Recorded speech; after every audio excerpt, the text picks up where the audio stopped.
Welcome to the Travel Think Tank on the Hub. This is the place where the travel industry is together under one roof. And this show in particular, the Travel Think Tank, this is the place where we roll up our sleeves and collaborate to help improve your business and fill your destination.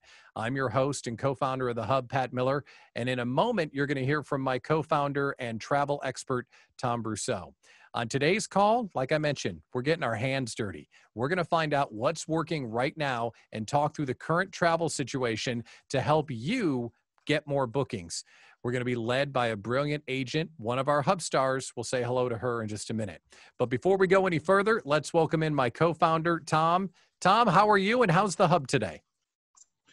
Hey, hi, Pat. Hello, everybody. The Hub is fantastic today. It's been a busy day for the Hub. We have a lot going on. For those of you that have been following along on some of our previous calls, you know that we have several really important things cooking right now for the Hub, one of which is our destination communities. And we met today with a really enthusiastic group of suppliers from Costa Rica. They are the first community that we're building in the Hub. They're going to be our prototype. And from there, we have a really great schedule. One of the next ones that's very high on our list to build is actually Las Vegas, and it's awesome that Joel Peterson is joining us today. And I think we're going to talk to him a little bit later.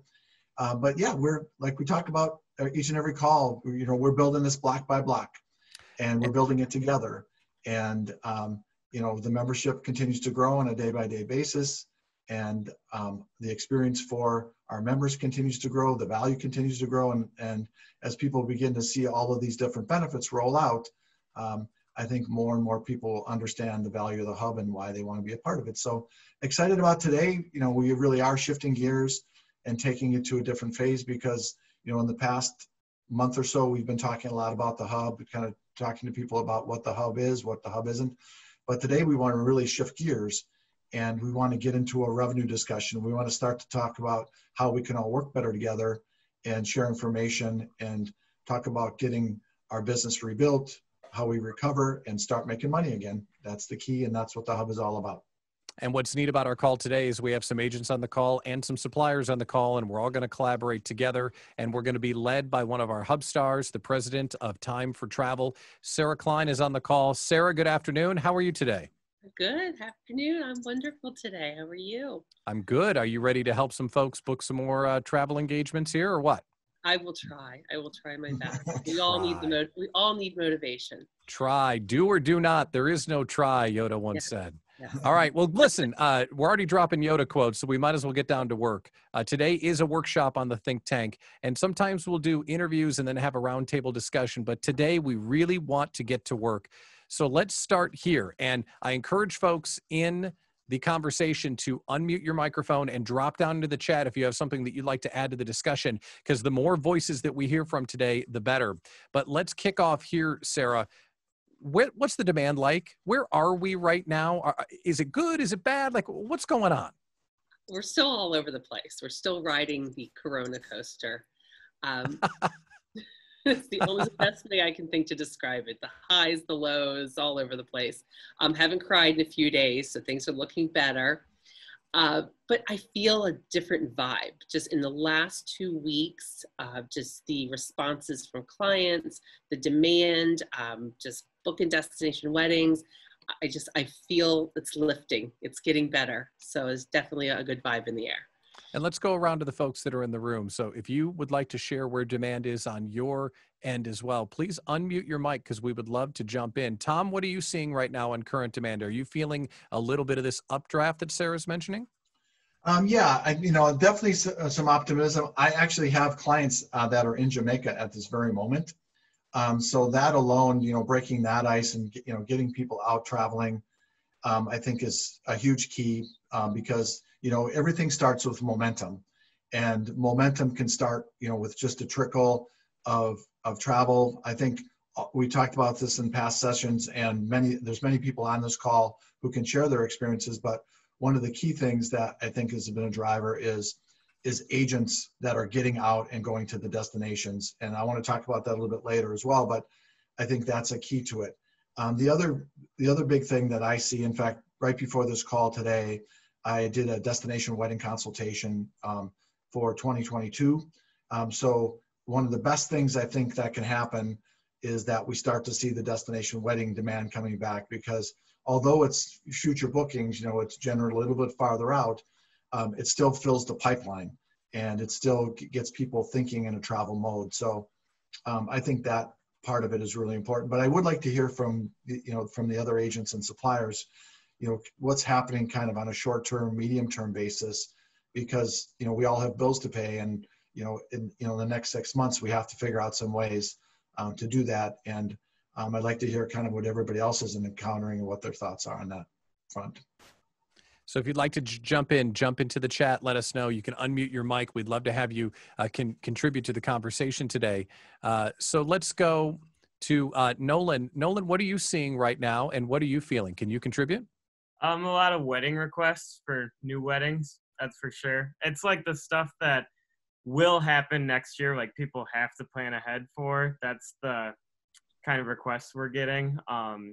And then like a few last minute things here and there, but I would say more so those groups, or like the people that are like, yeah, I gotta go on, for our like 40th anniversary for these dates. Like I need to go those dates. Like it's like those, rock solid plans that people have already had in their head.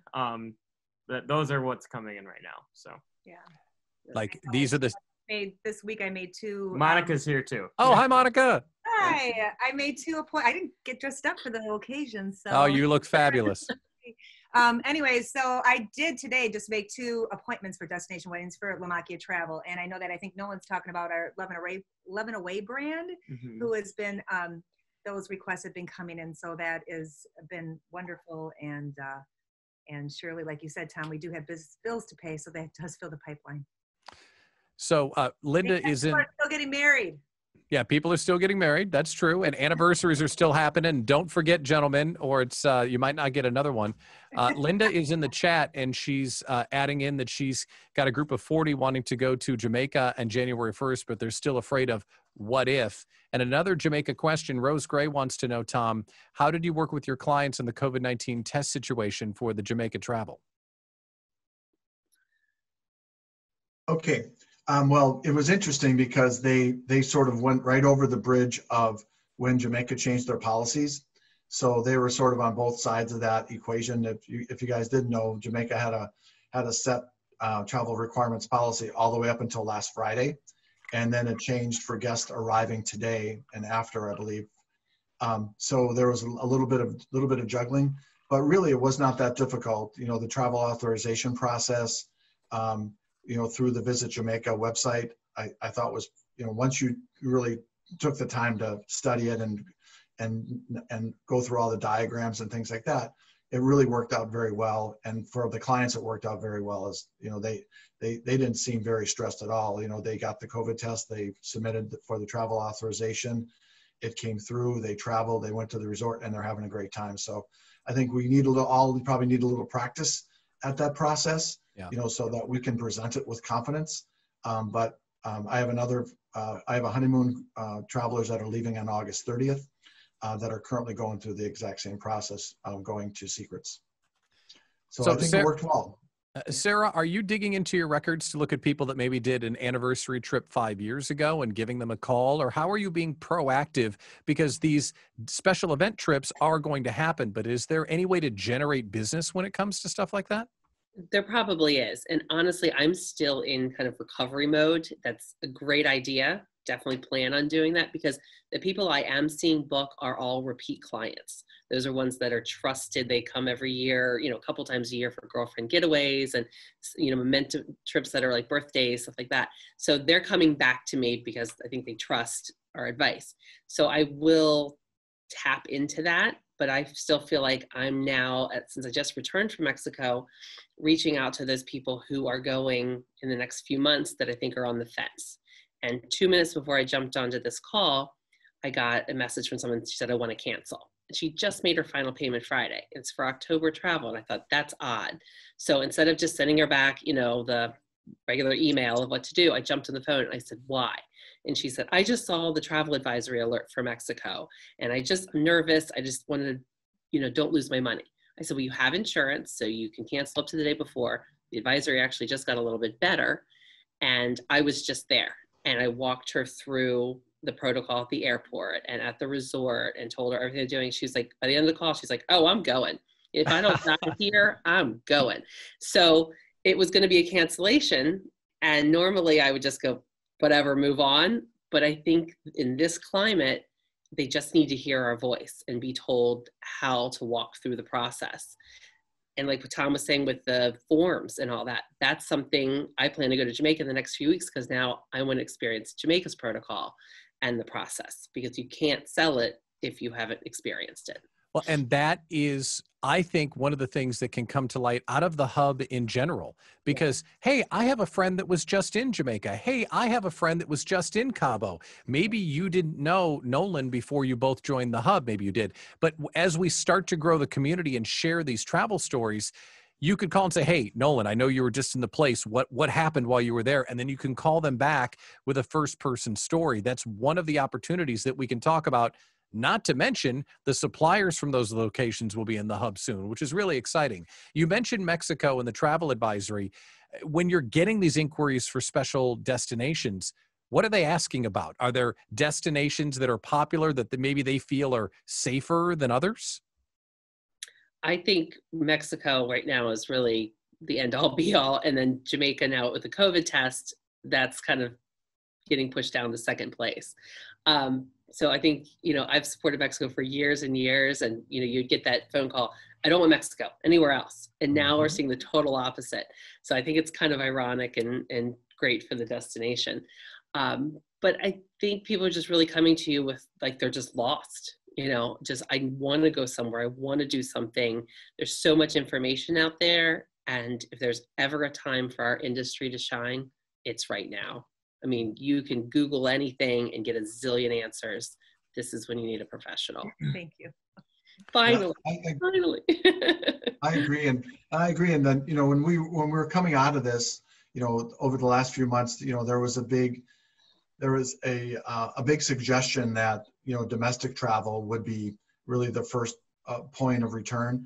And, since we have Joel on the call, and, we definitely don't want to forget about Las Vegas and think about, for clients that are a little bit more concerned or maybe more cautious, destinations like Las Vegas are, have all the excitement, all the activities, all the things that clients might want. So I think, Joel, if you want to jump on, I'd like to get an update from you on kind of how that's progressing, because we need to keep Vegas a little bit more in the front of our mind too, because it seems like clients tend to gravitate towards some of the beach destinations, but hey, Vegas has a beach at the Mandalay Bay, right? Yes. Thank you for that setup, Tom. And unfortunately, I don't have a comp room to give you for that great intro. So I'm kidding, of course. So, hey, I'm glad to be a part of this. I'm sorry I've missed the last couple sessions. So, our destination is, we opened June 4th and saw some immediate success, a lot of pent up demand, being a domestic destination and a place that people just needed to go somewhere. And obviously 4th of July weekend was great because it fell, 3-day weekend, but then like everything, July kind of blew up and the cases started to kind of resurge in many parts of the country. Our challenge right now really is midweek occupancy, and there's a great discrepancy between midweek and weekend. Drive market has always been a key factor of our destination, but believe me, we don't want to live and die by the California market and Arizona market, because guess what? They have their own problems going on with the COVID cases in that part of the country. So for us, it's very critical for us in how we're finding those origin markets that are the package market and the air market. But this is, Vegas is who we are. We know that, we work closely with the wholesalers and everything that we think that we have some pretty cool stuff that people are coming to want to see. But there's also the profitability side of things as well. And we certainly know that, the profitability may not be there. And that's why, I can't stress enough how we're trying to find different ways of creating kind of that custom itinerary. It's having a purpose for people coming to Las Vegas. It is not just about having abundant casinos anymore. People are looking for different things. And, to try to find a way that we can spin a profitable angle to our agency partners is how you appeal and kind of can be that custom itinerary option that focuses on the foodie side. I mean, we got to focus on what we have available right now, right? We don't have nightclubs and day clubs. That's fine. That's a very small market segment of our city, but we obviously have our restaurants open. So it's how do we create kind of a customized way that we can help craft an itinerary. I always refer back to United Airlines and their 3 perfect days they always highlight in their in-flight magazine, and they pick a city in the world and they come up with this perfect itinerary. That's what we need to try to do, is to kind of create that 3 to 4 day itinerary that focuses around a market segment that's relevant for your clients. Foodie, outdoor activities. People forget all the state national parks that we have in Southern Nevada, that people are outdoors, and guess what? That's very anti-COVID, right? You're outside and you're not inside. And that's something we really want to play into. The wedding market. And I know we don't have the beach other than at Mandalay Bay, but we're still so focused on the messaging of we are not just a drive-through chapel with Elvis. And believe me, people love that, and that's cool, and I have no problem with that. But, you've got Red Rock Canyon, you've got Lake Las Vegas, you've got Valley of Fire, you've got some amazing places that people can kind of bring their destination wedding option to. There's multi-generational. So rather than kind of keep going on, for us, we're trying to find ways of being more creative and finding that way of, that discretionary trip that we can get people to start thinking of Las Vegas, because it's interesting is Las Vegas is continuing to be one of the highest, the busiest airports in the United States based on TSA data. So when airlines are seeing there is demand in Las Vegas, and we're competing against the New Yorks and the Chicagos of the world. Vegas, by TSA data, we're trending in the top 3 and have been for the last month or so. So we're getting traffic. And if we weren't, we'd have airlines be pulling out more and more flights. One thing, and I wanted to ask this for some of the folks on the call, is I'm not sure if you saw in the news, but Bellagio and Aria came up with a Viva La Office offer where you can actually come to Las Vegas to work virtual, but it includes food and beverage credits, it includes salon suites, it includes, in some cases, passes to a pool cabana and poolside massages. So I asked that question because you have clients that are itching to get somewhere, but it's kind of like, can they travel midweek? This is a way to help encourage that midweek travel, to say, hey, I might like watching the Bellagio fountain while I'm working from home and take advantage of my $100 food and beverage credit at Prime Restaurant and do a poolside massage on when I want to take my time off. I think it's brilliant, and I think they're the only 2 properties right now. And it's Bellagio and Aria. We're talking 5-star, high-end properties that need, and they have a ton of rooms. Believe me, we are not filling at our highest occupancy levels right now, and that's on purpose because we need more time to change over the rooms from a safety protocol perspective. So the virtual Vegas concept really does make a lot of sense when you talk about why work from home when you can work from Vegas, and it's really not working at all because of all the fun that we have. That's the first thing that comes to mind. The second thing that comes to mind is that right now you can do Vegas as a VIP, even if you're not, simply because the numbers are lower. Sometimes a weakness can become a strength because you can get in at all the best restaurants and you can go to all of the casinos and you can do anything that you want right now, simply because it's not shoulder to shoulder Memorial Day weekend. It's a great point, Pat. And I hate to say that we don't have the crowds, because we love the crowds, but people that are not looking for that, like, oh, Vegas is too much. Right. This is the perfect time where the crowds are less and they can really take advantage of some of those amenities. So that's why it's a big selling point. Hey, Joel, is there an occupancy restriction at most of the hotels? Yes, just about every hotel is putting an occupancy restriction in place.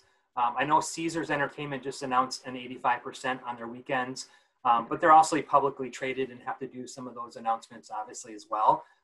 Whether they're filling 85, Sarah, I don't think they're there. But yeah, they are putting occupancy constraints. But there's capacities on the pools and some of the other amenities. That's a nice stat that I feel like clients like to hear. They like to hear that they're going to be at lower occupancy. It makes them feel better. So that's I think a stat that they should really advertise. Sure. But that work and stay thing, that's, yeah. I need to look that up. So packaging it to the agents, are you packaging a 3-day 5-star experience where you can lay out the 5-star restaurants that you can get a reservation for on a Tuesday night? No problem. You can get a pool cabana. You can get a tea time at our 5-star golf courses. You can go, you can lay out. So we could put in front of a client, hey, I love Vegas more than anything. And if on a piece of paper on a web screen, I could be like, hey, I could do this and this and this. I normally can't do all that stuff. Sure. This is a special time to come to Vegas and make a weakness a strength. But believe me, you could get me talking Vegas for days. There's no doubt about that. But I want to hear from Tom and Monica and Nolan and Rose and some of the other agents on the call. What do you think about what Joel is saying, and what would you like to have in your hands to help put Vegas into the first few sentences of places we suggest? Well, Joel, I think it's a great idea. And I think you were talking that you're trying to customize, you said? You are putting some stuff together right now? How long before you have some of those materials?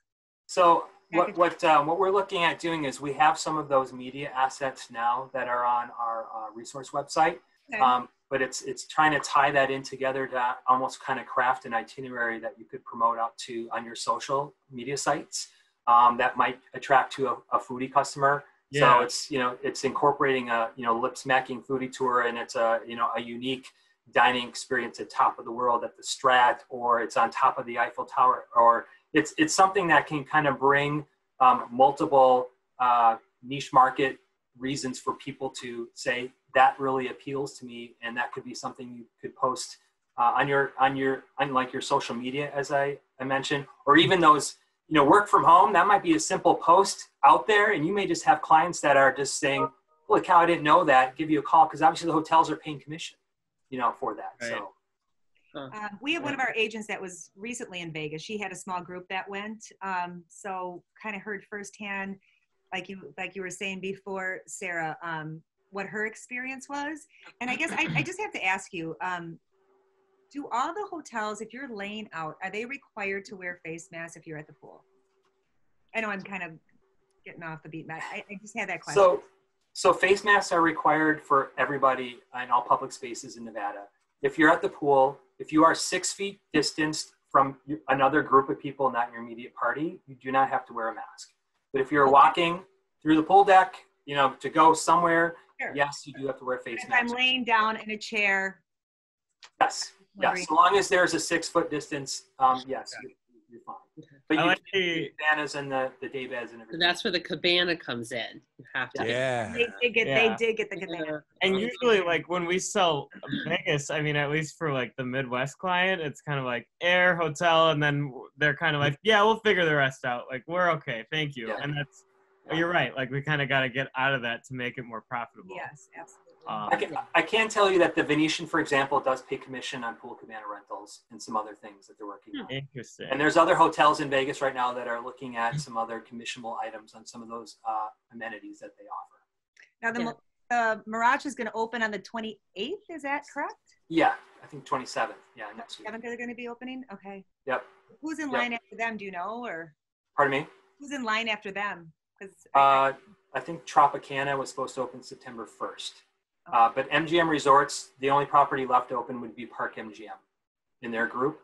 And Caesars has 3 of their 10 that have not yet opened, but they have not announced an official open date yet for their 3 that have not opened yet. Aside from like packaged like tour operators like Air and Hotel, like DALGs and stuff like that, are there any other tour companies that are commissionable to travel agents for like Las Vegas tours, or like any of that sightseeing stuff? We do. There's a number of companies that's all aggregated on our Commissionable Vegas website that all pay for advisors. So there's wedding package companies that get into the weeds of the details. If you just want to refer them to that, there are companies that pay commission on wedding packages as well. That's on our Commissionable Vegas site. You were talking about the national parks. If you look at Nolan's phone here, he went to Zion Park and he said it was the best time. I think like 2.5 hours not to away. like to step away from Nevada for a second, but the south of Utah is like so much fun. Like Zion National Park. And guys, it's 2 hours away from Vegas. Rent a car, leave Nevada. Probably wanted me to mute us again, but no, Joel, well, I'm going to be looking up on that Las Vegas convention this year. Right. You know, one last thought on Vegas for now, at least. I'm kind of intrigued by the concept of I'm a Vegas freak. And if my agent called me and said, you know, I got a host, his name's Joel, and he's put together some really exciting packages. What are you into? Oh, me and my dad, we like to do this, this, and this. Yeah, well, let me talk to my host, Joel, and get back to you. And there's a pre-made package there. This concept that the agent has been approached by someone special, that would trip my trigger as a consumer. Tom, what are you thinking as far as approaching people with the concept of Vegas? Are we missing anything here? What do you think? No, I like what Joel was talking about, because it really does take it to another level. You know, with the Viva Office product, or with the Foodie product, you know, it's more of a custom package situation, and that does become more profitable for agents, which gets more agents interested. Obviously, it's a better experience for our customers. And I just want to tap into something that you said too, and that is that we have to make our weaknesses our strengths. And you know, right now, so many people are on the fence, and you know, people really want to travel. You know, they want to travel in the worst way, right? They miss vacations. They want to get with their family. They want to go have fun and party, whatever it is. And we have to find ways to overcome that. You know, we have to give people permission to travel and show them that it's safe. And as opposed to them wondering if it's the right time for them to travel, we have to market to them that it's the perfect time to travel. And so we have to start working through some of this from a marketing standpoint. And one of the things that I wanted to transition into was, you know, for the past several months, we all agreed that it wasn't the right time to be putting the hard sell and marketing to consumers. You know, we all agreed that, you know, in April and May and moving into June, it probably wasn't the right thing to do, right? It just didn't make sense. That maybe wasn't quite the right ethics, and there was not a receptive audience. So my question for everybody today is, has that changed? You know, should we be transitioning more into a proactive marketing position, you know, where we're getting more creative, where we're looking at ways to reach consumers? Yes, Pat. Hey, thank you. So besides being devastatingly handsome, which is obvious, that's a joke, by the way, I'm also a small business consultant. That's how I met Tom. So I run small business organizations here in southeastern Wisconsin, and I talk with small business owners every day. And if you're on the fence about whether or not to sell and promote right now, you're the only ones.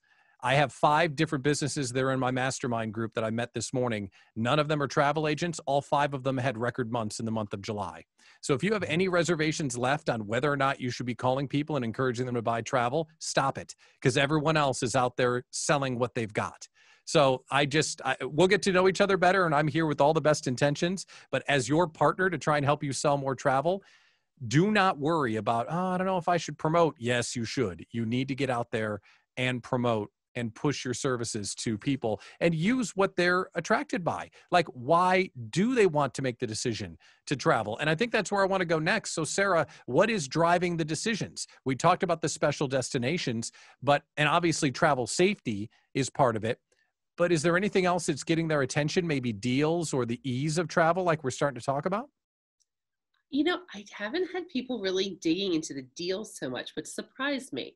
But what I am noticing is people doing birthday trips or special occasion trips. So everything I think I've booked over the past 2 weeks has either been an anniversary or birthday celebration. I also have not booked any singular passengers. They're either, you know, traveling with like their parents, like multi-generational, or groups of sisters going together to celebrate birthdays. There seems to be like this safety in numbers feel, like if this couple's okay, I'll go along kind of thing. And then today, out of the blue, I got a couple requests for single travelers, people who are like, I don't care what my friends think, I need a spa getaway, just book me somewhere for one. So I think there's gonna be these little niches of where to go. So I'm still kind of figuring that out, but I definitely think this kind of safety in numbers celebration groups are going to be my focus till the end of this year. But then I'm going hard on my big groups and destination weddings outside of 2020. Well, Rose and Lisa, we'd love to include you in the conversation as well. Let's think about what is the next big holiday then, because what I'm hearing you and what you were saying earlier is people are finding an occasion to justify their travel, like their birthday, like their anniversary, like their wedding.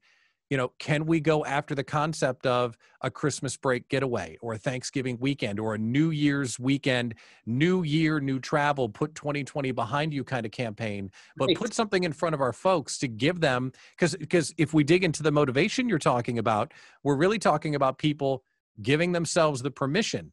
Like, it's okay. Am I hearing you right?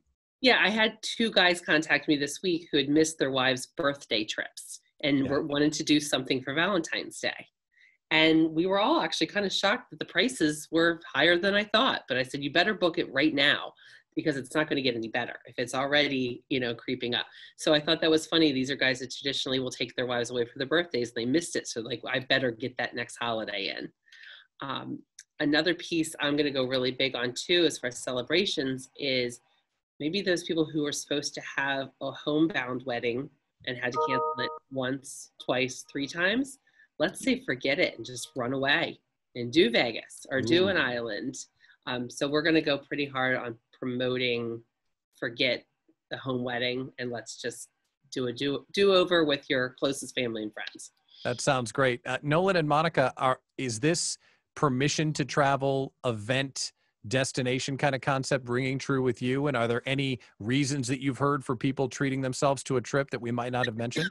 I would say definitely like the birthdays and the anniversaries. We haven't had like a strong amount of like solo travelers coming in. It's typically like a 2-couple sort of thing. But like more recently, we just did a survey with like all of our database. And also with our our people that follow us on Facebook. And it just asked like a lot of questions, all pertaining to the pandemic and the world of travel. And like, I'm not going to run through the whole thing because it's long. But the biggest thing that we asked was we're just like flat out like, are you comfortable traveling during this pandemic?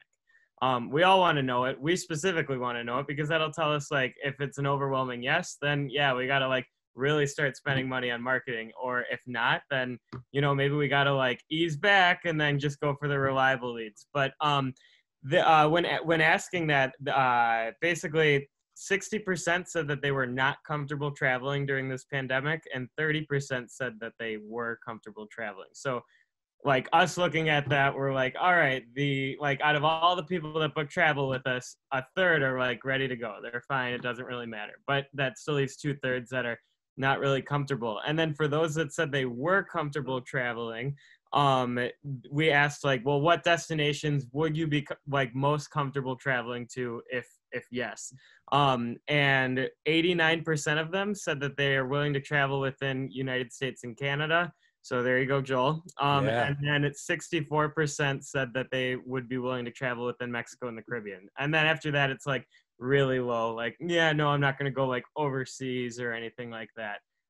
But just insightful data that we kind of keep in mind, and we'll like kind of train our staff to know all that, because that's what the consensus is. If anybody wanted a copy of our survey of what we asked and the results, we'd be more than happy to share it with any of you guys. So just posting that in the hub, if you're comfortable, would be absolute gold. And I don't want to, but if you would, that would be huge. Participants, we got like in my opinion, more than I thought we would get, but we're going to kind of push for it one more week to get more participants, but it's pretty good. I mean, and the biggest thing that I think is like so important at like, what's the end game of this whole pandemic? And we asked, well, under what conditions would you be willing to travel again or comfortable traveling again?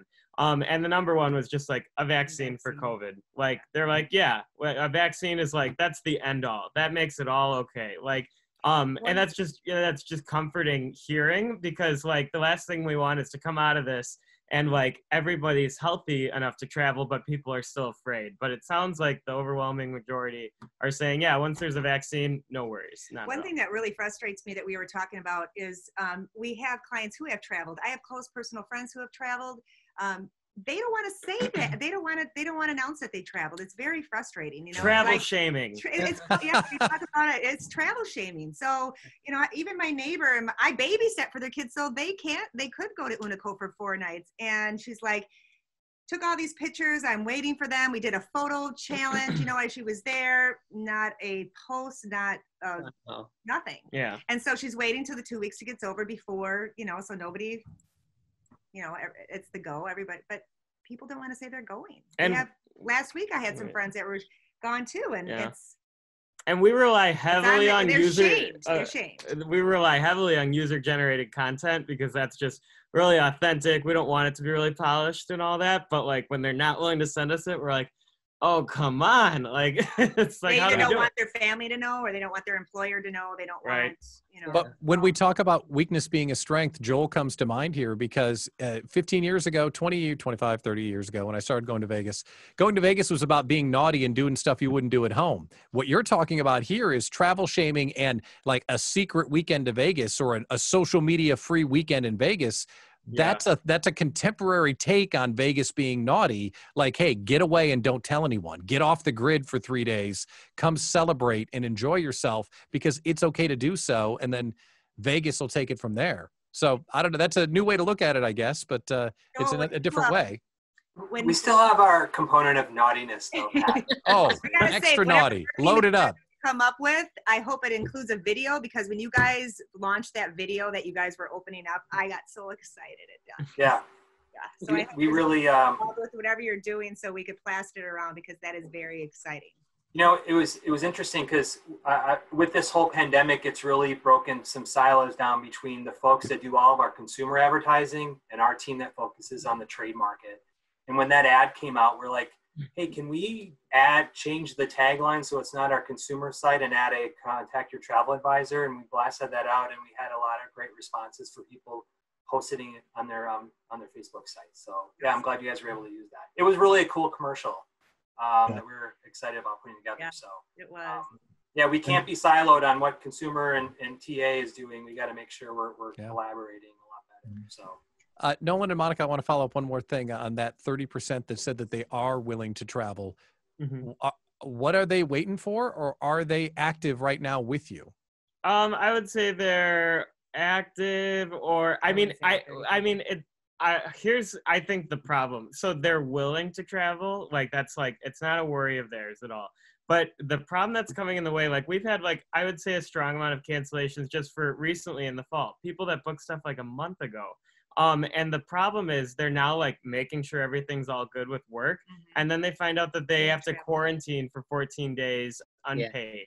Yeah. And it's they're totally willing to do this. There's no problem. They're part of the 30% and they even booked something, but then they got to cancel it because of work. And it's how do you overcome that? I mean, we've got a group of teachers that travel and they're not allowed to go outside of the country. So they're just telling their work, yeah, we're going camping this weekend, just northern Wisconsin, because they don't need to know. And that's kind of some people's mentality if their work is really going to get involved in where they're traveling to. So it ends up on social media. That's right. That's the problem. Facebook will get you. So connected. It's terrible. Yeah, it's like when you tell your kids when they're out, don't put that on social media. don't put that. That's been one of our biggest factors this fall is people's jobs. Yeah. A huge wedding because most of their employers said that when they came back, they had to quarantine for 14 days. Right. My son's girlfriend couldn't go with us to Mexico because she works for Starbucks. Starbucks required a 14-day quarantine, then a negative COVID test after that. Right. So she would have been out of work for over 3 weeks. And she's like, I'm 22. I can't afford that. I have a friend of mine, their work requires a 14-day quarantine and a COVID test. I'm like, well, why do you got to get tested if you got to stay in your house for 14 days? That's just stuff that I don't think it's always well thought out by the person who's, instituting it. I said, you work at Starbucks, quit. I'll get you a new job. Just come with us. She wouldn't do it, which is okay. I get it. I think there's two other things that we should listen for. You mentioned when the vaccine gets announced or it gets deployed. Obviously, I think that will be like a starting gun for the travel industry.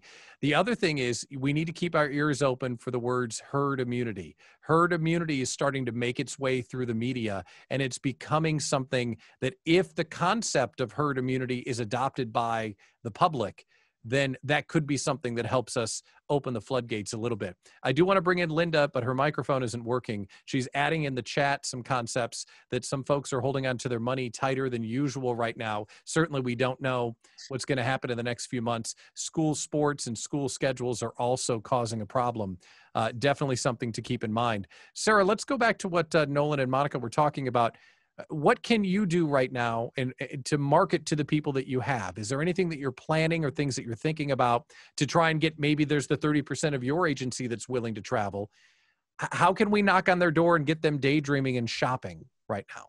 I really think my personal experiences have been priceless. So, I was hesitant to take my family. I was hesitant to do 11 days in Mexico. I was worried about people travel shaming me. Thank God I didn't have that issue. But I just posted every single day I was down there. When I got home, I've posted something like every 2 to 3 days, just showing us out and about and the staff wearing masks. And I've gotten so much great feedback and so many inquiries.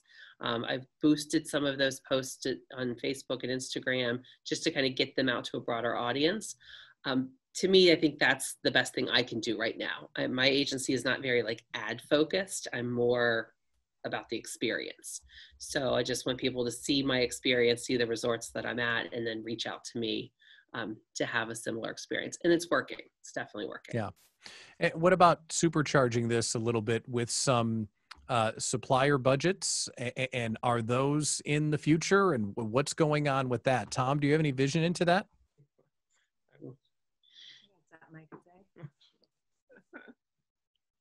Tom, are you there? He's on mute. He's muted. You're muted, Tom. Well, I pressed the button the wrong way. That was a major Zoom faux pas. So, hey, I just want to take off on what Sarah said, and that is, a lot of agents are traveling, and they really are leading the way and kind of showing that it's safe to go, how fun it is, sort of not susceptible to the travel shaming, whatever it is. And I think, if I was a supplier, I would be looking at more ways to get agents into the destinations, into resorts, because the agents are willing to showcase that on Facebook. They're willing to document it. They do it in a very successful way that they can show consumers that, hey, I went, it was great, I had a great time. And I think as an industry, if the consumers aren't ready, we have to be the leaders. We have to take a leadership position. We have to find ways, like we did, a few weeks ago down in Cancun. Sarah's going to Jamaica.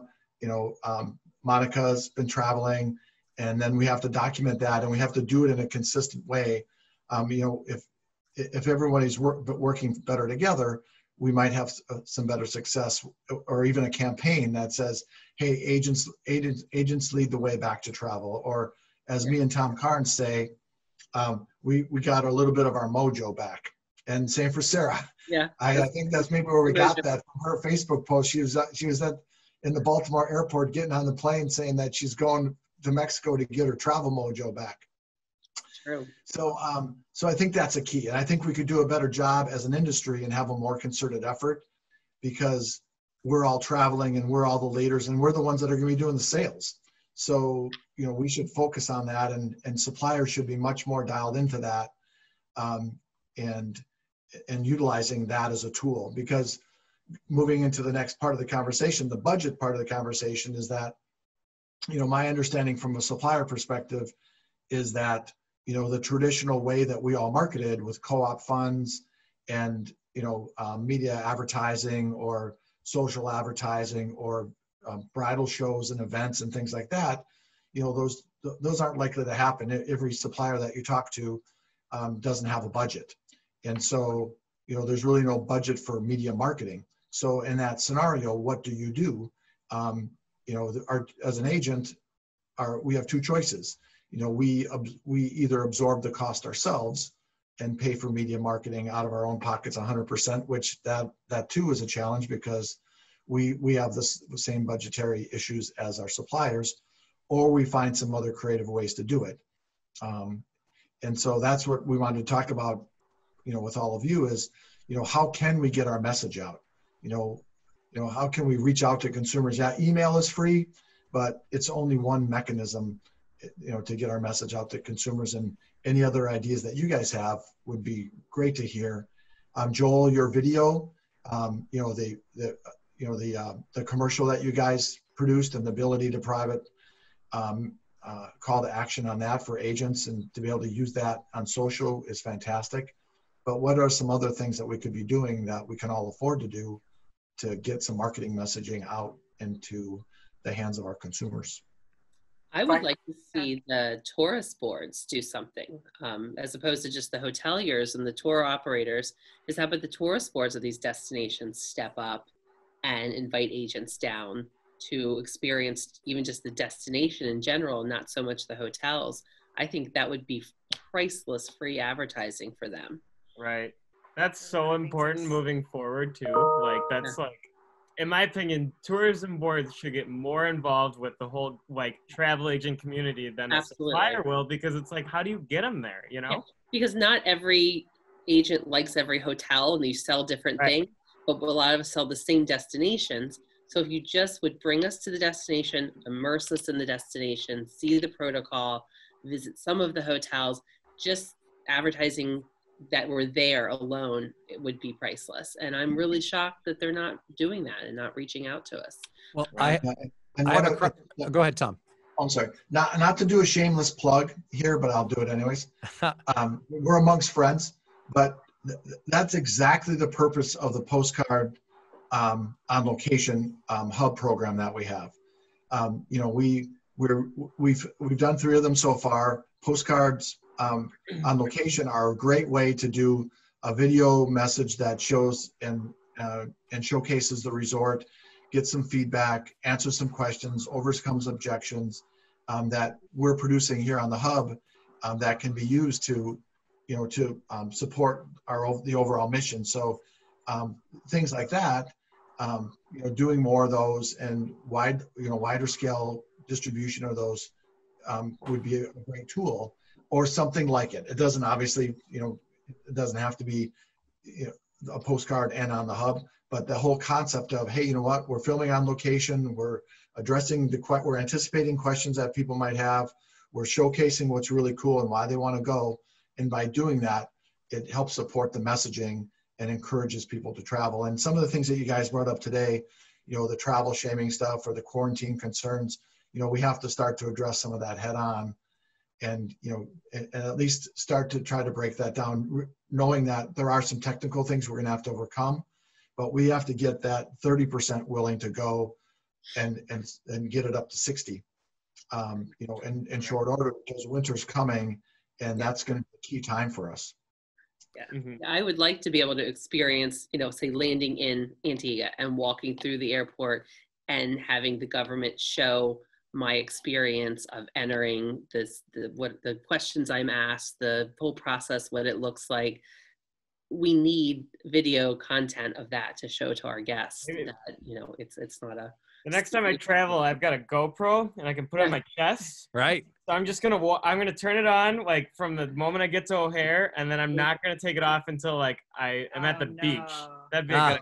That would be a good one. Now, and then just time lapse the whole thing. You're having fun with that, but I'm thinking here, this is another reason why the hub could be great. Imagine if, so Terry is going to Cabo, August 28th. And imagine we have a board here on the hub saying, yeah, I'd love a report. I'd love a report. I'd love a report. Terry gets to Cabo, looks into her phone and says, hey, Milwaukee, it's so great to partner with Sensational Beach Vacations. I'm here in Cabo, blah, blah, blah, blah, blah. Sends that video to Tom. Hey, it's so great to partner with you. And like she could cut little 30-second videos. Look at how beautiful it is. The resort's clean. They're all wearing masks. It's so great to be here. And I can't wait to see you again soon. Now, she didn't say that she bought it from you. She's partnering with you because here we're all partners. But it's little social media content of people that know what they're talking about. They know what the keywords that people are listening for. It costs us exactly $0 to do it. And then you get something you can share with your customers through your social feeds of another friend that left the country. It's something that we could do at scale and would be like a nothing burger for people to travel and do if anyone was interested in it. It's almost like, Pat, it's almost like a like a hub vine. It's almost like a, Right. you know how vines were popular. I don't know if they still are. Nolan would probably know more about that than me. TikTok now, and I Yeah. refuse to download. TikTok. So okay, so No, I see, like mine. but anyway, but good example. It's sort of like the hub TikTok, right? Yeah. You know, it's like a 30-second or a 90-second, you know, quick little video that has some very specific messaging that you want to go through. If there's a specific dance that we need to do while we're doing it, we can all Sure. practice that before we I go. don't think you're getting a dance from me. I'm out. But great idea, Pat. It's sort of like TikTok meets the hub. Well, and it's something that we could all do and partner with one another. So if we know Terry's going, hey, Terry, cut me a video from Cabo. Thanks. And it would take no time whatsoever and would really look vibrant on our feed. Now, we've been talking around Joel for a while. Joel, we talked about budgets. We talked about travel boards helping. We talked about all of this. Is there anything you want to add as we wrap up this portion of the conversation? Sure. So we're gradually getting into getting the FAM back on track. Obviously, it's taken us a while, but I can't agree with you more, Sarah, on that. You've got to immerse travel influencers in the destination because of the vast client base that you can influence. So I know that we are working on that. My question, though, is what are you finding that is most compelling for your clients through your social media channels or other ways that you're reaching your clients? And it's the question to anybody. Is it more going to the video content than it is, you know, PDFs that kind of give you a sample itinerary for a first timer in Vegas? Like, we want to make sure from our creative side, we're creating the most compelling media for you to use and where you're going to post that. I think the themed idea was great. So foodie, a honeymoon, even a first timers, you know, because a lot of people who go to Vegas are repeat. So it'd be a cute play on Vegas to do like your first time, you know, stuff that you have to kind of scratch off that list when you go into Vegas. Yep. But I was just thinking, because my honeymooner reached out to me today and said New Orleans or Vegas. And I'm like, well, hands down Vegas. But then I started thinking about it. I was like, I don't really even know what's open and I don't know what the vibe is. So your timing is priceless, because I'm going to go now put together a honeymoon idea. But if you had like a suggestion, a PDF, that would be awesome. I do. And so we have some of that content, and we also have what we call it's a reopen resource. It's a live document our team updates almost on a daily basis that you can scan from a QR code. So once you download it, you have it for good. But it lists every hotel that's open, but also their safety protocol and amenities. It lists what hotels are yet to open and what date that's going to be. It lists all the attraction activity companies that are open, what transportation companies are doing for protocol. So it's a very robust document that will give you the absolute, I know now what is open that I can share with my clients. So I can share that with everybody and post that on the hub if we need to. That's great. And I think the piece of kind of, we talk about video and live stuff and pictures, I think when agents go and they're walking through the hotels or experiencing, you know, the town, what's going on, that actually ends up going to other travel agents who are then sharing it with their clientele. So I think it's even bigger than just us giving it to our clients. If you're a travel agent who's got a great circle, that's going to go out to all of your friends. And like I said, on the hub, and especially some of these other resources with our consortia, stuff like that, it's far reaching. So that would be a great idea to do like a FAM to get that information out. Well, and this is a reminder for all of us as suppliers. And obviously, being a tourist board, I don't have a tangible product, right, to sell as a hotel chain or airline or whatnot. But it's a reminder that you got to be easy to do business with as a supplier. You have so many people coming at you right now that are desperate for business, right? And as demand has diminished, it's kind of like, I don't have enough to give to everybody anymore. So for us, you got to be easy to do business with and be very easy with what we can provide you with media assets and creative. That's very easy for you to post, because if it's going to take more time for you to do, it's path of least resistance and you're not going to spend necessarily the time on it. So for us, we're trying to make sure that what the media assets we're creating are relevant and they're easy for you to share with your clients. Like the commercial that we created, that was an easy fix for us to add that tagline at the end. But there's other things that we're working on to make sure that we're continuing to kind of provide that. We do have a new hotel opening in Las Vegas, October 28th, downtown, called Circa. It's going to be a 777 room property. It's going to be probably in the 4-star luxury. It's going to have 6 rooftop pools, 150-foot wide LED TV, swim up bars. Nolan, I'm sure you'll enjoy that. Swim up blackjack, you can sports bet. But you know what's cool about this? It is a only 21 and over hotel that's in Las Vegas. Wow. Really? They will not even allow anybody that's not 21 to even walk in the casino doors. So it's not even about staying in the rooms. It's literally in the casino property. That's awesome. That's the first ever. And honestly, with only 777 rooms, the owner is not too worried about filling the hotel. But for 21 and over, to know, like, there's nothing wrong with people under 21, but some people are like, hey, I don't want to see it around. That's a perfect scenario for people who are really looking for a fun time.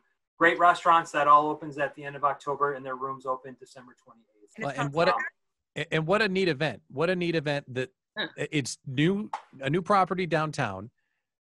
The NHL finals, the NBA finals, the World Series, and NFL football will all be happening at the same time. And that sports-centered property, it's got the Vegas theme, but it's really going big on the sports book. It's really exciting. And you were touching on this concept of getting content out to people. Tom, my little heart's going pitter-pat because a call like today is exactly what we want. We want, hey, suppliers, this is what we need. And then the suppliers to say, hey, agents, what do you need? And then we talk back and forth. I mean, Tom, this is what we wanted. Yeah, this is called collaboration, I think, if you look it up in the thesaurus. Absolutely. This is such a great demonstration of what the Hub is all about. And, you know, even with our small group here today, you know, look how much we can accomplish. And, you know, I'm so thankful that Joel was on the call today because, you know, it's such a good opportunity to talk about Las Vegas. And, you know, and if I didn't mention it before, you know, Las Vegas is coming to the Hub in a big way. They are going to be one of our destination communities. They're going to have a complete suite of content and tools on the Hub, connectivity to the Hub agents, and all those things that Joel talked about are going to be easily accessible on the Hub. So as we go forward, you know, over the next few weeks and months, we're really looking forward to building the community for Las Vegas on the Hub because there's so many amazing things there and so much to talk about that the Hub is a perfect place for Vegas. We can't wait for them to get here. And today's think tank has just been so much fun to collaborate. Sarah Kline, one of our Hub stars, is there anything that you want to add before we jump off the call today?